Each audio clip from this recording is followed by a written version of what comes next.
Hi friends, ఎలా ఉన్నారు? నేనైతే చాలా బాగున్నాను ఫ్రెండ్స్. మన వీడియో ఫస్ట్ టైం కనుక చూస్తున్నట్లయితే లైక్ చేసుకొని అదే మీరు షేర్ చేసుకొని కామెంట్ అయితే చేసుకోండి ఫ్రెండ్స్. ఓటింగ్ విషయానికి వచ్చినట్లయితే మనం ఈ వీక్ ఓటింగ్ అయితే చాలా దారుణం ఉందబ్బా. ఎవరైతే బాగా పర్ఫార్మెన్స్ చేస్తారో వాళ్ళైతే లీస్ట్లో ఉన్నారో, ఎవరైతే లీస్ట్ పర్ఫార్మర్ ఉన్నారో వాళ్ళకైతే ఓటింగ్ టాప్లో ఉంది. అసలు ఏమన్నా ఓటింగ్ ఇది? ఈ తనుజ అసలు ఎందుకో ఇంత ఓటింగ్ పడుతుంది, ఏం అర్థం కావట్లే. కనీసం ఆమె మాట్లాడే విధానం కూడా అంత లేదు. బట్ ఏంటంటే ఓటింగ్ మాత్రం భయంకరంగా పడుతుంది. మేబీ ఏమన్నా పిఆర్ టీం ఏమన్నా సపోర్ట్ చేస్తుందేమో. ఈ రేంజ్లో ఓటింగ్ ఏందబ్బా మరి.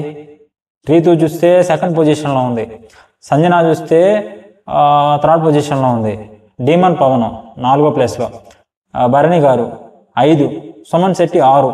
సుమన్ శెట్టి గారు ఇంక సర్దుకోవాలండి మీరు బ్యాగ్ రెడీగా. ఏంది ఆ ఓటింగ్ పడిపోయింది. ఓటింగ్ కొంచెం ఆడండి సరిగా, చూద్దాం ఎట్లా ఆడతారు ఏంది కథ అనేది.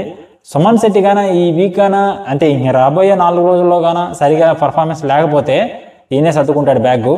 తర్వాత భరణి గారు కూడా చాలా డేంజర్ పొజిషన్లో ఉన్నాడు. ఓటింగ్ చాలా తక్కువగా ఉంది. డీమన్ పవన్ ఇంకా పర్లేదు అన్నట్టుగా ఉన్నాడు. చూద్దాం, ఈయన కూడా చాలా రిస్క్లో ఉన్నాడు. రీతు ఏందప్పా, నిన్న ఓటింగ్ చూసినట్లయితే రీతు చాలా లీస్ట్లో ఉన్నింది. రీతు తర్వాత వచ్చి భరణి గారు, వీళ్ళిద్దరు చాలా లీస్ట్లో ఉన్నారు. బట్ ఈరోజు ఓపెన్ చేసి చూస్తే వీళ్ళిద్దరూ అసలు పైకి వెళ్ళిపోయారు, కింద నుంచి పైకి. ఏంది ఇది? ఏందబ్బా ఇంత 1 డేలో ఇంత ఓటింగ్ చేంజ్ వస్తుందా? సరేలే, ఇంక 4 రోజులు ఉంది.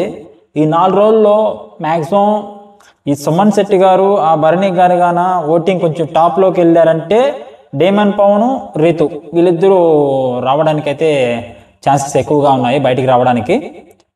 ఇంకెన్ని రోజులు ఉందబ్బా, తిప్పి కొడితే ఇంక 10 రోజులు కూడా లేదు, గేము అయిపోవచ్చింది.